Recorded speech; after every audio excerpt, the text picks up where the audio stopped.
So welcome to this podcast episode. Today I am with my friends Leah and Thea. So yung drink namin today was made by Leah. Tapos mix siya, super sarap, ng The Bar fruity flavor. Tapos froyo and Sprite. Tapos we asked ChatGPT. Ay! In-expose mo. Let's start. Parang tingin nga nung ChatGPT. Sorry. What's the name of our podcast? Like, ano yung name, girl? This is Mars.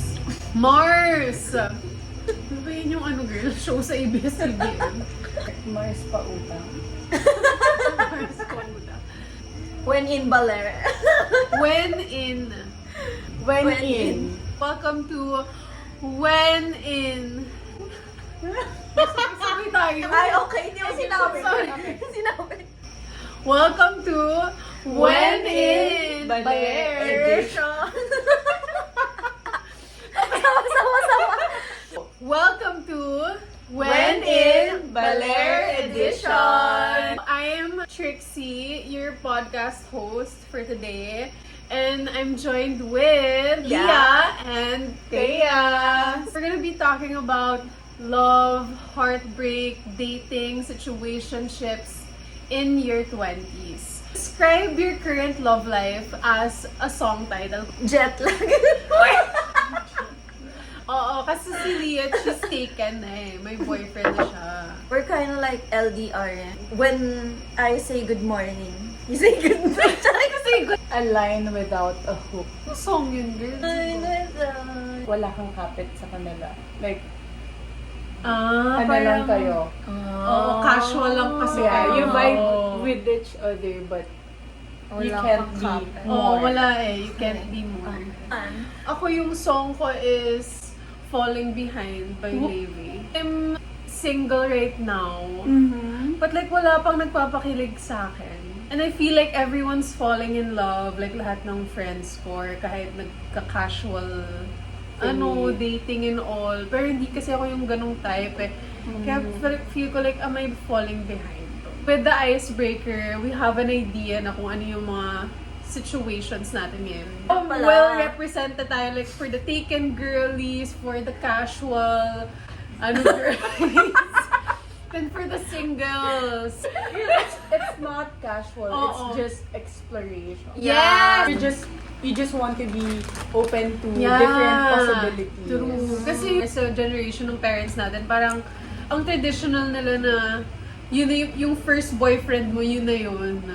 We don't care about that We stuff. don't care. We wanna meet so many people. Better to Yourself. meet different people than choosing the wrong ones. At least, when you know what you don't want, you know what you want. You know what you deserve. Yes! So, our first segment, expectations versus reality. What did you imagine dating would be like in your 20s? Like, expectations versus yung actual reality na na-experience nyo. During high school, senior high school to be exact, I was in a relationship for like 6 years. So, I imagine my life right now, we're settling down na and he's my first boyfriend. So, I think andun ako dun sa dating stigma na yung first boyfriend mo should be your last. Oh, But apparently, things didn't work out. Parang yung reality right now, it's really hard to find someone na Yung real ganun na na ngayon. 1 in a million na lang siya for me. I'm still open to possibilities of finding my true love. Ako naman, very different from what Thea said. I was young, I already know that I wanna meet like a lot of people before settling down. Yung first boyfriend ko and yung mga previous mutual, anong tawag? MUs, gano'n. Yeah. I already know that they're not gonna be the one that I'm gonna settle with. Ang pangit niya pakinggan, pero di ko nakita yung first relationship ko as hobby material. It was fun while it lasted. I'm enjoying the moment when I'm with them. Pero I already know na I'm not gonna be with them for the long run. Ako yung ine-expect ko as parang a teenager. Since very limited lang din yung dating experiences ko. Like, as I get older, parang the more opportunities I'll get to meet other people.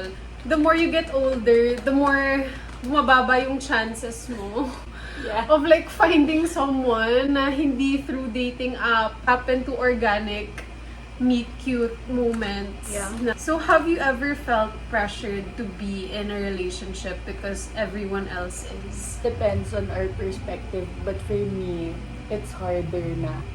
Everything is so confusing right now. Like, they would make you feel na you're special but you're not pala. In a sense, I'd agree na meeting people lang, I think that's easier now. Kasi you can reach a lot of people not through dating Oo. apps eh. Pero yung genuinity nung relationship, Yun. I think that's the one that's harder to find. Kasi parang ang dami ng casual relationships right now. If you go through that phase, it's really like a roller coaster emotion. Parang confusing talaga siya. You're not aligned sa kung ano yung expectations niyo dun sa relationship. We just want something real. And ngayon, given na sa social media, parang what we post, highlight reel lang yun natin. We just show the best of ourselves. That are they really falling in love with yung who we are or like who we show on social media? With the dating apps, i-curate mo yung profile mo na I'm this. Parang I'm marketing myself. I'm selling myself to It's you. like, parang Yes. laging best foot forward na lang sila. The way we overthink about text, yung emojis, parang Yeah, hindi tas natin feelings alam na eh. kung may meaning yun, paano niya, yung tone ba, kung paano niya Yeah. sinabi yun. We don't really connect. We're gonna be talking about the modern dating culture. What's your biggest ick when it comes to dating apps? Is ghosting just part of dating now? And have you done it? Have you ghosted someone? I think for me, ghosting is something that I don't like, but I did that before na. I'm not interested with that person, but as you grow older, despite na hindi mo type yung yung mga pinakita niya sa'yo, dapat you have the courtesy to tell them na, okay, I think hindi tayo nagkiklik. Mas okay siguro na we stop this na lang. As an air sign, nag-ghost ako. Yung mga long press sa messenger, hindi mo na binubuksan yung message. You just have to long press it. It's so normalized na I won't take it personally if you don't open my message. I don't think that's ghosting naman. Kasi if you reply naman after certain days, Oo nga. Parang, hindi. Meron pa rin Ghosting is connection. talagang wala talaga, as in zero. Yeah. minado rin ako ng go-ghost din ako. I mean, for me kasi it's much easier to ghost people.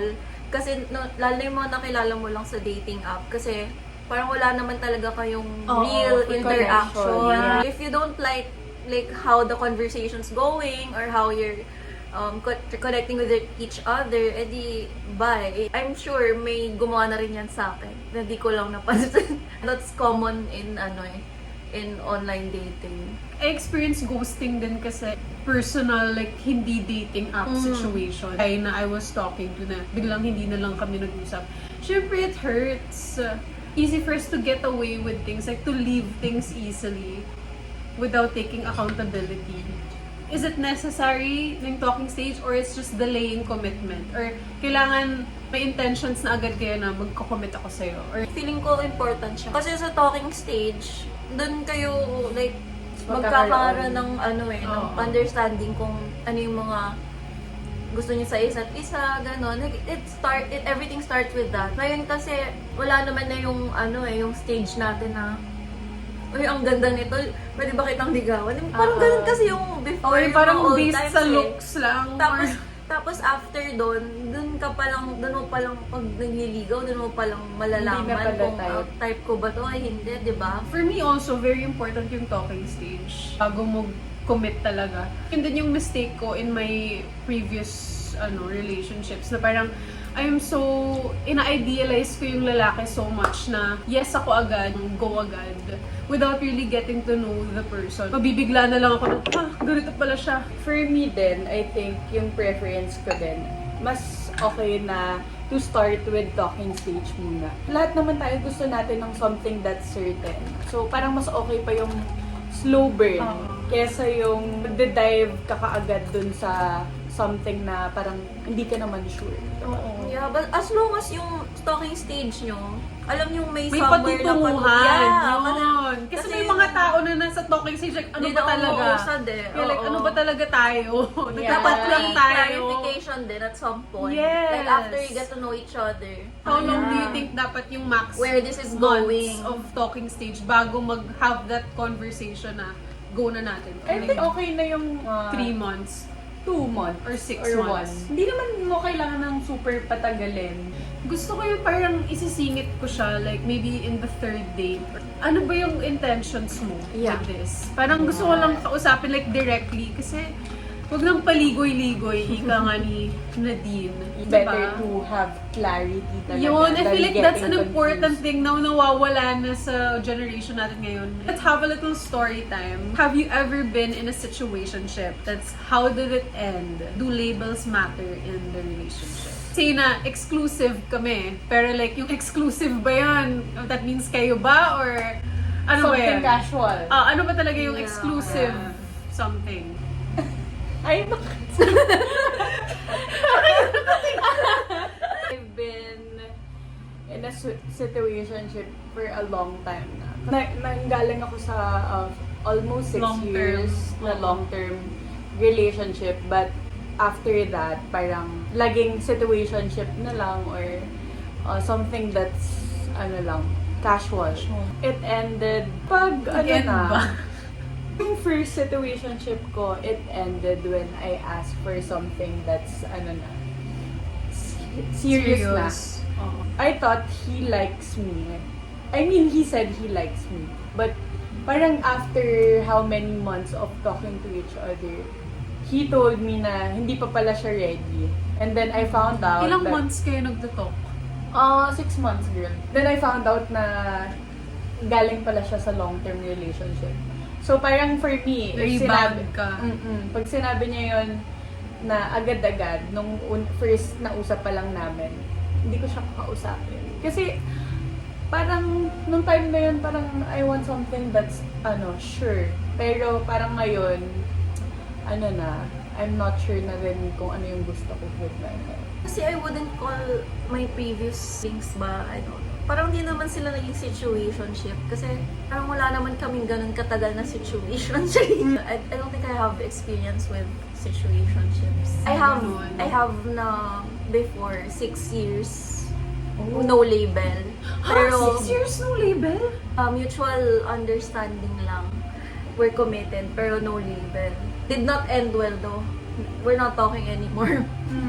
Yung danger with no labels talaga is parang you Walang cannot, karapatan. kunyari may ginawa akong red flag sa ibang tao, anong say mo doon, din naman tayo. Parang ganon. Yeah. So, that's how it is with us. And at some point, parang nakapagod na siya. So, it ended terribly. Puppy love ko yun in college. Puppy love talaga. And parang hindi din ako sure sa sarili ko na gusto ko ba talaga ng boyfriend. Nung ako yung tinanong, ano ba tayo? Tapos sabi ko, basta exclusive. Ako yung nagsabi kasi hindi ko alam kung ano yung gusto ko. Pero I realized like that, na-karma ako doon. Kasi I started to get more attached na to him. Nag-reverse yung roles. Yeah. Parang Nag-detach. wala akong karapatan. So nung nagde-detach na siya, parang sabi ko kasi exclusive kami. Like, hindi ko na, yun yung chance ko na maging official kami. Pero ako pa yung nagsabi na exclusive lang. Parang you're the one who's So, falling hard na. Yeah, so parang wala talaga akong kapit sa kanya, wala akong karapatan sa kanya. So, nung nag-pandemic na and nawala na yung face-to-face contact, we just slowly faded. Realize ko na kung anong gusto ko. Gusto ko ng relationship talaga. So, kung may magtanong na sa akin ngayon, hindi ko sasabihin na exclusive lang. Like, I want a relationship. At least you learn something. Oo, girl. Ano yung pinaka-red flag for you in a guy? Ako, based on experience kasi, like, twice na tong nangyari sa akin. Yung guys na madaming kaibigang babae.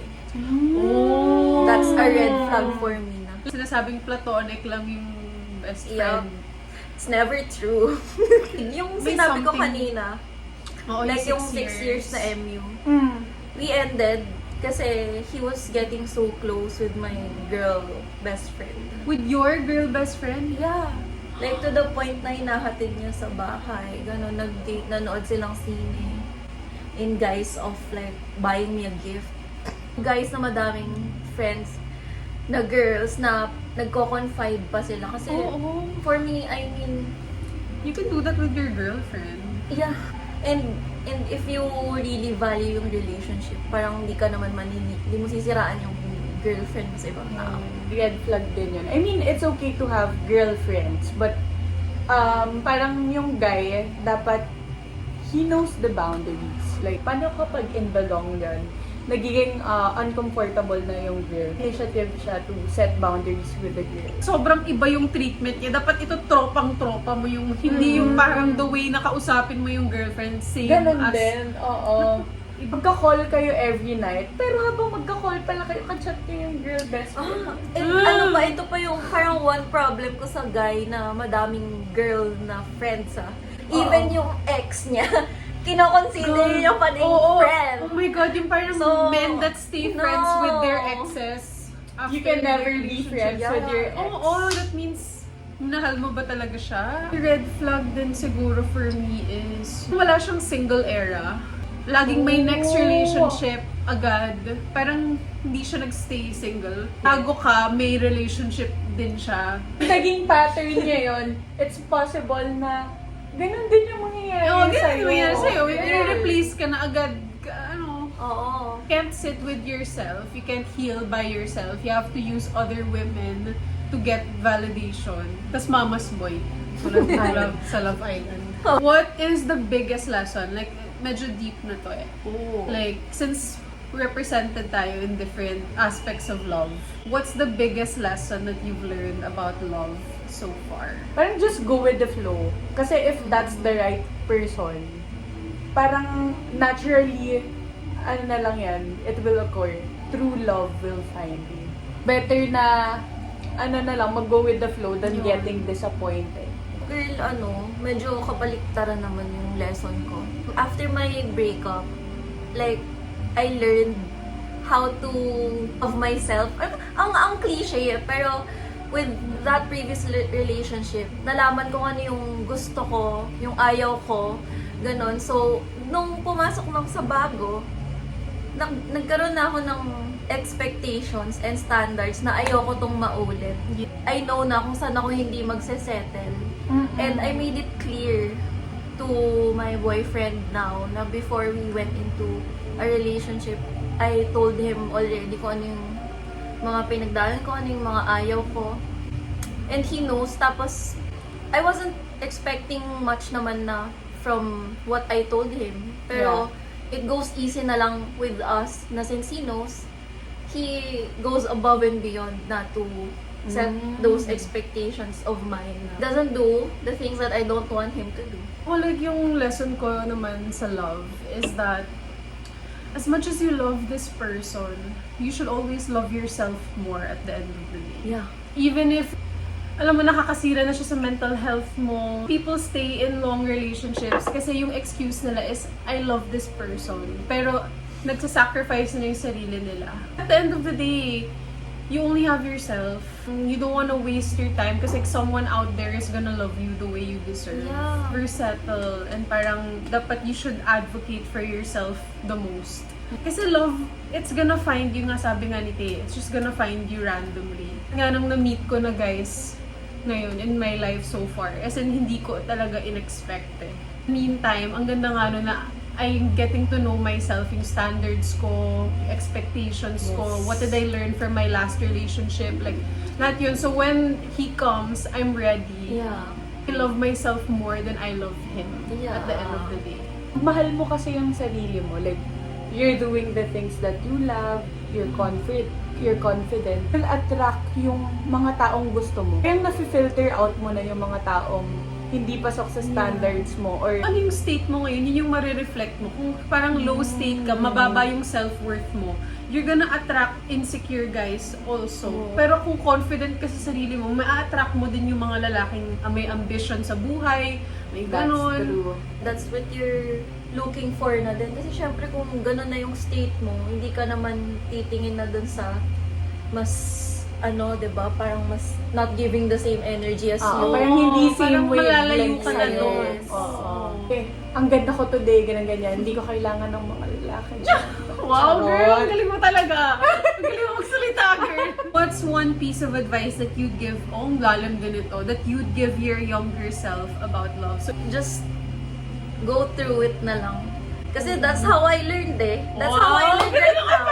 girl! So just go through it. Ang Go ganda. through the pain. Go Oo. through the frustrations. Maging tanga ka, maging bobo ka, umiyak ka, maghabol ka, hanggang matuto ka at makarating ka sa kung ano ka ngayon. For me is don't rush in finding love. Because love, again, will find you. Same parang vibe ako yung kay Lia. Kasi hindi ko naman talaga matututunan yun. Like, if sabihin ko, magka-standards ka, magka-ano ka. Parang syempre hindi niya papakinggan. Syempre gusto niya fun-fun lang muna. Just be fully present in it. Fully enjoy those experiences. Feel Fully everything. enjoy the kilig. Enjoy the lahat. Kasi parang yun nga, I go back also if I could, like sa mga good times, na parang the first time I kissed someone, the first time like, Yeah. holding hands ako with someone, parang ang saya nun eh. Feel Have what you fun need to and feel. feel what you need to feel. Parang it's not something that you should regret.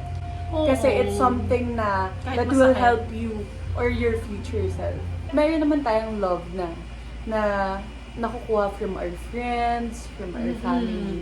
But yung love from that one special person. Iba kasi yung friendship love, tapos iba yung talagang true intimacy.